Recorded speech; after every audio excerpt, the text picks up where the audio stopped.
In this video, we're going to look at how we can use our calculators to determine the rate of reaction from data. So the first thing we're going to do is we're going to input the data that we have using StatEdit.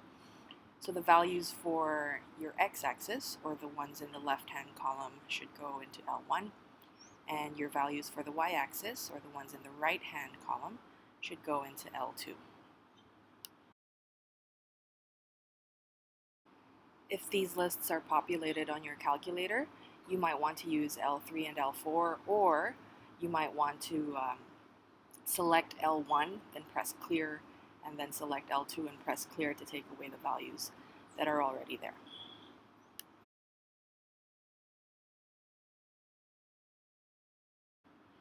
The next thing we're going to do is we're going to make sure that our calculator graphs the data points that we want. So you're going to use the second y plus function, or statplot. Now, once you get to statplot, you are going to make sure that, so here I chose plot 1, but you're going to make sure that it's on, that the type is a scatter plot, and you're going to select the lists that you want as your x and your y variables. Then you're going to look at the graph to make sure that the data points are the way you expect them to look. Now, if you can't see those data points, you can use, like for example, if your graph looks like this, you can use zoom and use zoom stat to view your data points. The next thing we're going to try to do is find a line of best fit using stat calc.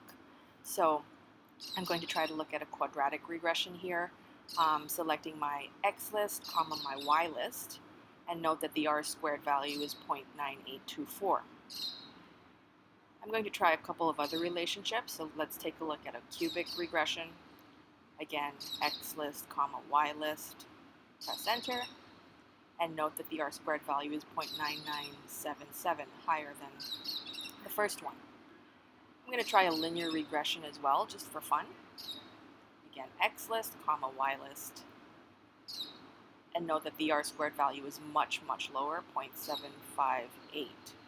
So we'll probably use a cubic regression here and use vars to graph that trend line. So x list, comma y list, but then, comma, go to vars, go to y vars, function, y1, to graph that line as y1. So if you go to y equals, the equation for that trend line should be there, and when we check the graph, that should show our trend line as well.